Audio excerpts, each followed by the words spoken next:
નમસ્તે મિત્રો, સ્વાગત છે તમારું કલ્પતરુ એકેડમીના ઓનલાઈન લર્નિંગ પ્લેટફોર્મમાં.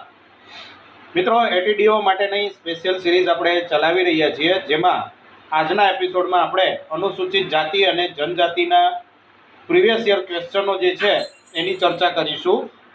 શરૂ કરીએ આપણો વિડીયો. તો પહેલો પ્રશ્ન છે, બંધારણના કયા ભાગમાં અમુક વર્ગના સંબંધોમાં વિશિષ્ટ જોગવાઈ આપવામાં આવી છે? તો એ છે બંધારણનો ભાગ 16, જેના આર્ટિકલ 330 થી 342 ની અંદર અનુસૂચિત જાતિ અને જનજાતિ માટેની જોગવાઈઓ કરવામાં આવી છે. ત્યારબાદ બીજો પ્રશ્ન છે, લોકસભામાં અનુસૂચિત જાતિ અને અનુસૂચિત જનજાતિ માટે બેઠકો અનામત રાખવા બાબતની જોગવાઈ બંધારણના કયા અનુચ્છેદમાં કરવામાં આવી છે? તો અનુચ્છેદ 330માં આ જોગવાઈ કરવામાં આવી છે. ત્રીજો પ્રશ્ન છે, ભારતીય બંધારણનો ભાગ 16 કોને સંબંધિત છે? તો લોકસભા તથા વિધાનસભામાં અનુસૂચિત જાતિઓ, અનુસૂચિત જનજાતિઓ એમના માટે બેઠકો અનામત રાખવા બાબત તથા એંગ્લો ભારતીય સમુદાય એટલે કે જેને આપણે એંગ્લો ઇન્ડિયન તરીકે ઓળખીએ છીએ એના પ્રતિનિધિત્વને એ સંબંધિત છે, એટલે કે એની જોગવાઈ એમાં કરવામાં આવેલી છે. ભારતના બંધારણના કયા અનુચ્છેદ હેઠળ રાજ્યોની વિધાનસભામાં અનુસૂચિત જાતિઓ અને જનજાતિઓ માટે બેઠકો અનામત આપવામાં આવી છે? તો એ અનુચ્છેદ 332 અંતર્ગત આપવામાં આવેલી છે. જો મિત્રો લોકસભા કે સંસદ પૂછાય, બરાબર, તો અહીં તમારે અનુચ્છેદ 330 આવશે લોકસભામાં. જ્યારે રાજ્યની વિધાનસભા પૂછાય તો અનુચ્છેદ 332 આવશે. નેક્સ્ટ છે, કઈ જાતિ અનુસૂચિત છે તે નક્કી કરવાનો અધિકાર કોને છે? તો એ નક્કી કરવાનો અધિકાર રાષ્ટ્રપતિને છે. રાષ્ટ્રપતિ પોતે એ વિવેકાધિકારથી નક્કી કરી શકે છે કે એ જે તે જાતિને અનુસૂચિતમાં ગણવી કે નહીં. ત્યારબાદ કોઈ ખાસ રાજ્યના સંદર્ભમાં કોઈ જાતિને અનુસૂચિત જાતિ જાહેર કરવાની સત્તા રાષ્ટ્રપતિને છે તે કયા અનુચ્છેદ હેઠળ આપવામાં આવી છે? તો એ છે અનુચ્છેદ 341, જે રાષ્ટ્રપતિને જે તે રાજ્ય માટે આ સત્તા આપે છે. નેક્સ્ટ પ્રશ્ન છે, કોઈ ખાસ રાજ્યના સંદર્ભમાં કોઈ જાતિને અનુસૂચિત જનજાતિ જાહેર કરવાની સત્તા રાષ્ટ્રપતિને છે તો તે કયા અનુચ્છેદ હેઠળ આપવામાં આવી છે? તો એ 342 છે. મિત્રો ખાસ ધ્યાન આપજો, જો અનુસૂચિત જાતિ હોય તો 341 અંતર્ગત અને અનુસૂચિત જનજાતિ હોય તો 342 અંતર્ગત આ સત્તા આપવામાં આવી છે. નેક્સ્ટ છે, કયા બંધારણીય સુધારા અંતર્ગત અનુસૂચિત જાતિ અને અનુસૂચિત જનજાતિઓ માટે અલગ રાષ્ટ્રીય આયોગ બનાવવા જોગવાઈ કરવામાં આવી છે? તો 89માં બંધારણીય સુધારો 2003 એના દ્વારા આ જોગવાઈ કરવામાં આવી. રાજ્ય વિધાનસભામાં એક એંગ્લો ભારતીય સભ્યને કોણ નામાંકિત કરે છે? તો એ સત્તા રાજ્યપાલને છે. જ્યારે લોકસભા અને રાજ્યસભામાં આ સત્તા કોને આપવામાં આવી છે? તો આ સત્તા આપેલી છે રાષ્ટ્રપતિને. 10મો પ્રશ્ન છે, કયા રાજ્યના જનજાતિઓના કલ્યાણ માટે એક મંત્રીની જોગવાઈ કરવામાં આવી છે? તો એ રાજ્યો છે ઝારખંડ, છત્તીસગઢ, મધ્યપ્રદેશ અને ઓડિશા. આ રાજ્યોની અંદર અનુસૂચિત જનજાતિઓ જે છે એનું પ્રમાણ વધારે છે, એટલે એમના માટેથી અલગથી એક મંત્રીની જોગવાઈ કરવામાં આવી છે. અને આ જે જોગવાઈ છે એ મિત્રો અનુચ્છેદ 164 મુજબ કરવામાં આવે છે. બંધારણના કયા અનુચ્છેદ મુજબ પછાત વર્ગ આયોગની રચના કરવાની સત્તા રાષ્ટ્રપતિને આપવામાં આવી છે? તો એ 340 મુજબ આ સત્તા આપવામાં આવેલી છે. સપ્ટેમ્બર 1978માં દ્વિતીય પછાત વર્ગ આયોગ કોની અધ્યક્ષતામાં રચવામાં આવ્યું હતું? તો એ વિંદેશ્વરી પ્રસાદ મંડળ, જેને વીપી મંડળ તરીકે પણ ઓળખવામાં આવે છે. પછાત વર્ગ માટે કેન્દ્ર સરકારની નોકરીઓમાં 27% અનામત સંબંધી જોગવાઈની ભલામણ કયા આયોગે કરી હતી? તો પછાત વર્ગના ઉત્થાન માટે 27% જેટલી અનામત રાખવાની જોગવાઈ જે છે એ ભલામણ વિંદેશ્વરી પ્રસાદ મંડળ એટલે કે વીપી મંડળ દ્વારા કરવામાં આવી હતી. નેક્સ્ટ છે, રાષ્ટ્રપતિ દ્વારા નિર્દિષ્ટ અનુસૂચિત જાતિ અને અનુસૂચિત જનજાતિઓની સૂચિમાં પરિવર્તન કરવાની સત્તા કોને છે? તો આ સત્તા સંસદ પાસે રહેલી છે. રાષ્ટ્રપતિ જે તે જાતિને કે અનુસૂચિત જનજાતિને સૂચિમાં ઉમેરે, પરંતુ એમાં પરિવર્તન કરવાની સત્તા છેવટે સંસદ પાસે રહેલી છે. રાષ્ટ્રીય પછાત વર્ગ આયોગની સ્થાપના ક્યારે થઈ? તો 1993 આ રાષ્ટ્રીય પછાત વર્ગ આયોગની સ્થાપના થઈ. અનુચ્છેદ 331 મુજબ રાષ્ટ્રપતિ લોકસભામાં કેટલા સભ્યો નિમે છે? તો રાષ્ટ્રપતિ લોકસભામાં 2 સભ્યોની નિમણૂક કરે છે. ભારતના બંધારણના કયા પરિશિષ્ટમાં વિવિધ રાજ્યોમાં અનુસૂચિત ક્ષેત્રોના વહીવટ અને નિયંત્રણ માટે વિશેષ જોગવાઈ છે? તો 5મું જે પરિશિષ્ટ છે એ અંતર્ગત અનુસૂચિત ક્ષેત્રોનો વહીવટ અને નિયંત્રણની જોગવાઈઓ કરવામાં આવી છે.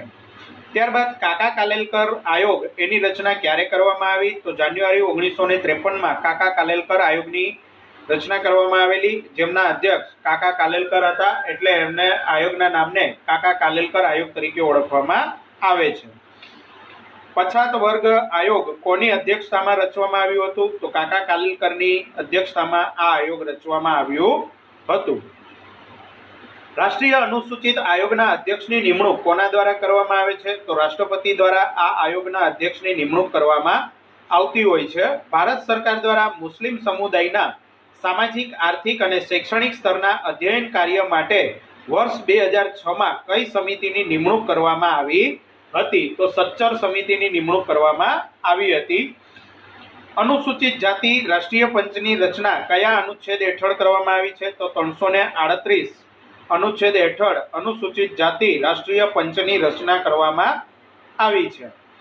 નેક્સ્ટ છે નગરપાલિકાના અધ્યક્ષના હોદ્દા રાજ્ય વિધાનમંડળ કાયદાની જોગવાઈ કરે તેવી રીતે અનુસૂચિત જાતિઓ, અનુસૂચિત આદિજાતિઓ અને સ્ત્રીઓ માટે અનામત રાખવી જોઈશે. આ પ્રકારની જોગવાઈ બંધારણના કયા અનુચ્છેદમાં કરવામાં આવી છે? તો આ જોગવાઈ અનુચ્છેદ 243 બ એમના અંતર્ગત કરવામાં આવેલી છે. જે 73મો અને 74મો બંધારણીય સુધારો કરવામાં આવ્યો એ અંતર્ગત જે સ્થાનિક સ્વરાજની સંસ્થાઓ છે તેમાં નગરપાલિકાના અધ્યક્ષના હોદ્દા એમના રાજ્ય વિધાનમંડળ દ્વારા કાયદાની જોગવાઈ થાય એ રીતે અનુસૂચિત જાતિ, અનુસૂચિત આદિજાતિ અને સ્ત્રીઓ માટે અનામત રાખવી પડશે. આવી જોગવાઈ કરવામાં આવી.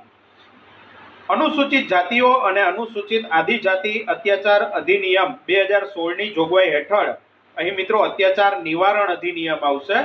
તો એની જોગવાઈ હેઠળ રાજ્ય સ્તરની તકેદારી અને દેખરેખ નિયંત્રણ સમિતિ કેટલા સભ્યોથી વધુ નહીં તેટલા સભ્યોની બની રહેશે? તો તેમાં 25 સભ્યોની, બરાબર, મેક્સિમમ 25 સભ્યો એમાં હશે. 25 થી વધારે સભ્યો હોવા ના જોઈએ. નેક્સ્ટ છે અનુસૂચિત જાતિઓ અને અનુસૂચિત આદિજાતિ તથા અન્ય નબળા વર્ગના લોકોના આર્થિક અને શૈક્ષણિક હિતોનું સંવર્ધન કરવાની જોગવાઈ બંધારણના કયા અનુચ્છેદમાં કરવામાં આવી છે? તો એ અનુચ્છેદ 46 અંતર્ગત કરવામાં આવી છે, જે રાજ્ય નીતિના માર્ગદર્શક સિદ્ધાંતોનો ભાગ છે. નેક્સ્ટ છે ભારતની આઝાદી પહેલા બ્રિટિશ સરકારે ધર્મ અથવા જાતિના રૂપાંતરિત વ્યક્તિઓના અધિકારોને અસર કરતા બધા કાયદા નાબૂદ કર્યા હતા. તો આ ધારાનું એટલે કે આ કાયદાનું નામ જણાવો. તો એ છે જાતિ અપંગતા નિવારણ ધારો. એટલે અહીં ધર્મ કે જાતિનું રૂપાંતર કરેલી વ્યક્તિ હોય તો એના અધિકારો અમુક જે પેઢી દર પેઢી ચાલે આવતી પ્રથાઓ હતી એના કારણે દૂર થતા હતા. તો એના નિવારણ કરતો કાયદાઓ, જે એવા જે કાયદાઓ હતા એ કાયદાઓને નાબૂદ કરતો કાયદો આ લાવવામાં આવેલો, જેને જાતિ અપંગતા નિવારણ ધારો 1850 તરીકે ઓળખવામાં આવે છે. કારણ કે અંગ્રેજોએ પોતાના સ્વાર્થ માટે પણ જે ખ્રિસ્તી મિશનરીઓ હતા એમને પણ ધર્માંતરણ કરવા માટેની પરમિશન આપી હતી. અને જો આ કાયદાઓ અમલમાં રહે તો ધર્માંતરણ કરેલી વ્યક્તિના વારસાગત જે અધિકારો હતા એ આપોઆપ નાબૂદ થઈ જતા હતા. તો આના કારણે ધર્મ પરિવર્તનની જે પ્રક્રિયાઓ હતી એ ખૂબ જ ધીમી હતી. તો એમાં વેગ આવે એ માટેથી આ નિયમ લાવવામાં આવેલો હતો. ભારતના કોઈ પણ રાજ્યમાં અનુસૂચિત આદિજાતિઓના કલ્યાણ કરવા તે રાજ્યમાં સહાય માટે ખાસ અનુદાનની જોગવાઈ ભારતીય બંધારણના કયા અનુચ્છેદમાં કરવામાં આવી છે? તો અનુચ્છેદ 275 મુજબ આ અનુદાનની જોગવાઈ કરવામાં આવે છે. ભારતના બંધારણમાં અસ્પૃશ્યતાની કોઈ વ્યાખ્યા આપવામાં આવી નથી. તો બંધારણમાં આ જોગવાઈ કયા ધારાના આધારે કરવામાં આવી છે? તો એ છે નાગરિક હક રક્ષણ ધારો 1955. આર્ટિકલ 17 પ્રમાણે અનટચેબિલિટી જે છે એને નાબૂદ કરવામાં આવી છે, પરંતુ ત્યાં અનટચેબિલિટી શબ્દ છે અસ્પૃશ્યતાની કોઈ સ્પષ્ટ વ્યાખ્યા ત્યાં આપવામાં આવી નથી. અનટચેબિલિટીને કોઈ ડિફાઇન કરવામાં આવેલી નથી. તો નાગરિક હક રક્ષણ ધારો 1955 દ્વારા બંધારણમાં જોગવાઈ કરવામાં આવી.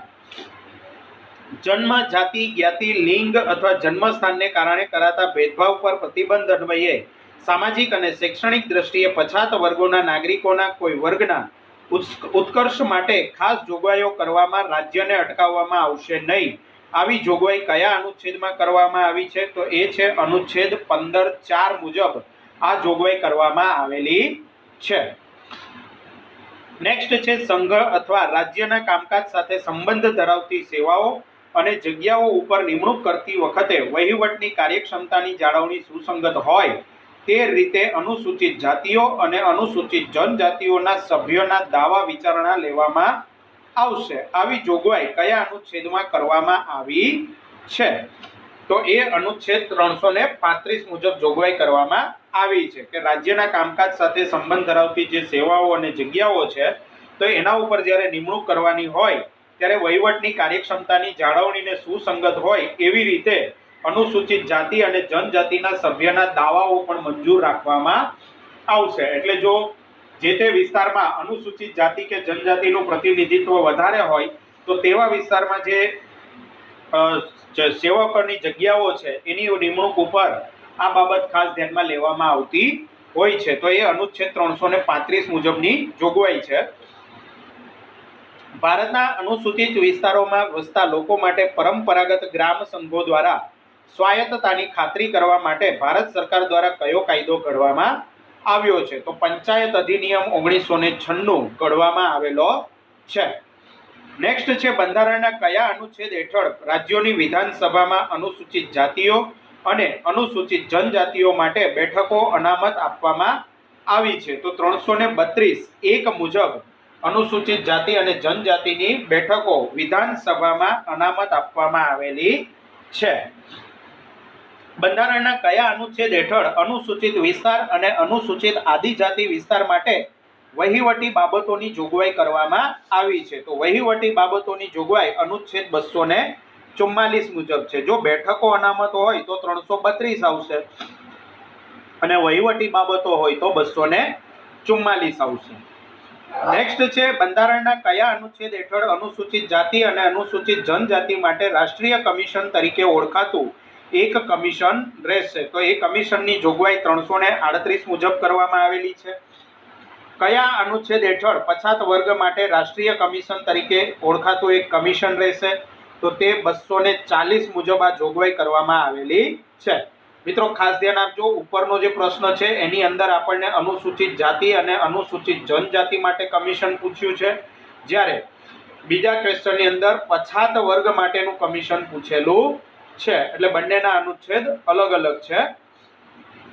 નેક્સ્ટ છે બંધારણના કયા અનુચ્છેદ હેઠળ લોકસભા અને રાજ્યની વિધાનસભા અનુસૂચિત જાતિ અને અનુસૂચિત જનજાતિઓ માટે બેઠકો અનામત રાખવાનું અને ખાસ પ્રતિનિધિત્વ આપવાનું 70 વર્ષ પછી બંધ કરવા બાબતની જોગવાઈ કરવામાં આવી છે? તો એ 334 મુજબ આ જોગવાઈ કરવામાં આવી છે અને જે 2017માં પૂરું થતું હતું મિત્રો, પરંતુ તેને ફરીથી લંબાવવામાં આવેલું છે. કેટલા વર્ષ સુધી લંબાવવામાં આવેલું છે એ તમારે મને કમેન્ટ કરીને જણાવવાનું છે. અનુસૂચિત જાતિઓ અને અનુસૂચિત જનજાતિઓ અધિનિયમ 1989 ની જોગવાઈ હેઠળ હદ પાર કરવામાં આવેલ વ્યક્તિ હુકમની તારીખથી કેટલા દિવસની અંદર અપીલ કરી શકશે? તો 30 દિવસની અંદર એ વ્યક્તિ અપીલ કરી શકે છે. જો એ અનુસૂચિત જાતિ અને અનુસૂચિત જનજાતિથી બિલોંગ કરતો હોય અને હદ પાર કરવામાં આવ્યો હોય તો હુકમથી 30 દિવસની અંદર એ પાછી અપીલ કરી શકે છે. ત્યારબાદ કયો ધારો એટ્રોસિટી એક્ટ તરીકે જાણીતો છે? મિત્રો આ શબ્દ ઘણીવાર આપણે ન્યૂઝમાં એમાં સાંભળતા હોઈએ છીએ કે એટ્રોસિટી એક્ટ અંતર્ગત ગુનો દાખલ કરવામાં આવ્યો. તો આ એટ્રોસિટી એક્ટ એટલે શું? તો અનુસૂચિત જાતિઓ અને અનુસૂચિત જનજાતિઓ અધિનિયમ 1989 તેને એટ્રોસિટી એક્ટ તરીકે ઓળખવામાં આવે છે. અનુસૂચિત વિસ્તારો માટે પંચાયતોની વિશિષ્ટ જોગવાઈ કરતો કાયદો કઈ સમિતિની ભલામણને આધારે કરવામાં આવેલો? તો ભુરિયા સમિતિની ભલામણને આધારે આ કાયદો ઘડવામાં આવેલો. તો મિત્રો અહીં આપણો સેશન પૂરો કરીએ છીએ. નેક્સ્ટ સેશનની અંદર આવા જ મહત્વના પ્રશ્નો જે પાછળના વર્ષોમાં પેપરમાં પૂછાઈ ગયા છે અને એટીડીઓના પેપરની દ્રષ્ટિએ ખૂબ જ મહત્વના છે, એની ચર્ચા આપણે નેક્સ્ટ વિડીયોમાં કરીશું. તો જે મિત્રોએ ચેનલ સબસ્ક્રાઇબ નથી કરી એ મિત્રો ચેનલ સબસ્ક્રાઇબ કરી લો તથા બેલ આઇકન દબાવી ઓલ નોટિફિકેશન અનેબલ કરી દો, જેથી વિડીયોના નોટિફિકેશન તમને મળતા રહે. તથા મિત્રો જો તમને જવાબ અંગે કોઈ વિસંગતતા જણાય તો હું તમને ખુલાસો કરી દેવા માંગુ છું કે અહીં જે જવાબ લેવામાં આવ્યા છે એ જવાબ GSSB દ્વારા જે આન્સર કી ડિક્લેર કરવામાં આવી હતી એ જે તે આન્સર કીને અનુસાર જ જવાબ લેવામાં આવેલા છે. તો એ બાબત પણ ખાસ ધ્યાનમાં રાખવી.